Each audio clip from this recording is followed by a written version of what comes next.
नमस्ते दोस्तों, welcome back to corporate खिचड़ी। आज हम पकाने वाले हैं एक ऐसे ब्रांड की कहानी जिसका नाम सुनते ही हर इंडियन का सीना गर्व से चौड़ा हो जाता है। एक ऐसा मोटरसाइकिल जिसे चलाना सिर्फ राइडिंग नहीं बॉस, एक प्योर इमोशन है। जब ये सड़क से गुजरती है ना, तो इसकी डगडग की आवाज़ लोगों का ध्यान खींच लेती है। हम बात कर रहे हैं रॉयल एनफील्ड बुलेट की। बट क्या आपको पता है कि लेट 1990s में यह आइकॉनिक कंपनी लगातार घाटे में चल रही थी। हालत इतनी खराब थी कि पेरेंट कंपनी आयशर मोटर्स इस ब्रांड को या तो हमेशा के लिए बंद करने वाली थी या बेचने वाली थी। सेल्स सिर्फ 2000 बाइक पर आकर रुक गई थी। पर फिर एक बंदे ने एंट्री मारी और कुछ ऐसे रेवोल्यूशनरी डिसीजंस लिए कि जिसने इस डूबती हुई सरकारी लुकिंग कंपनी को दुनिया का सबसे बड़ा कल्ट मोटरसाइकिल ब्रांड बना दिया। चलिए पकाते हैं एनफील्ड की धांसू खिचड़ी को। सबसे पहले स्टोरी का बैकग्राउंड समझिए। रॉयल एनफील्ड ओरिजिनली एक ब्रिटिश ब्रांड थी जो कि 1950 में इंडियन आर्मी के लिए इंडिया आई और फिर यहीं की होकर रह गई। 1990s तक आते आते इसका धंधा आयशर मोटर्स के पास था।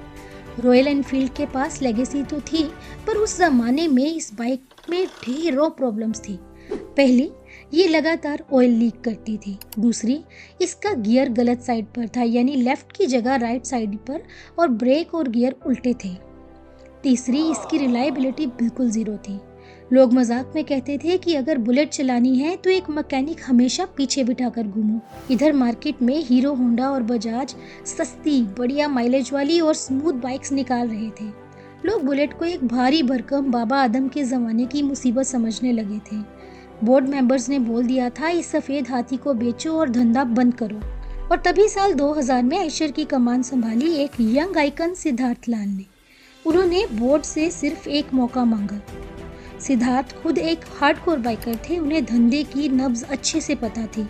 उन्होंने दो ऐसे डिसीजंस लिए जिन्होंने पूरा गेम ही पलट दिया। डिसीजन नंबर 1, कोर पर फोकस।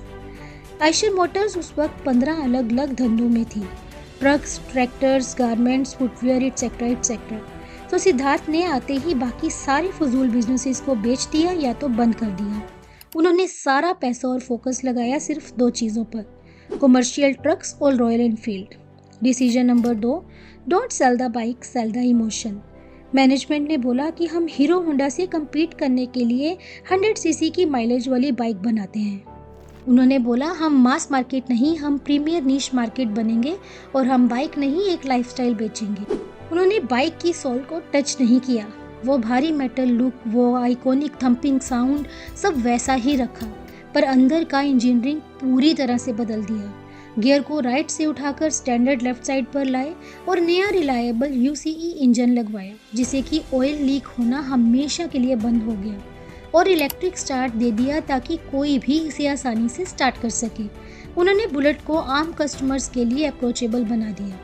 फिर क्या था boss, the brand transformed completely. उन्होंने लॉन्च की क्लासिक 350, वो भी नए कलर्स में। उन्होंने राइडिंग क्लब शुरू किए, हिमालयन ओडिसी जैसे ट्रैक्स ऑर्गेनाइज किए, और अब रॉयल एनफील्ड चलाना सरकारी नौकरी या पहलवानी का सिंबल तो नहीं रहा। ये बन गया यंग इंडिया का अल्टीमेट वंडरलस्ट, एडवेंचर और स्वैग का नया नाम। जो कंपनी साल के कुछ हजार बाइक बेचने के लिए भी तड़प रही थी, आज वो हर महीने 70,000 से ज़्यादा बाइक्स बेचती है।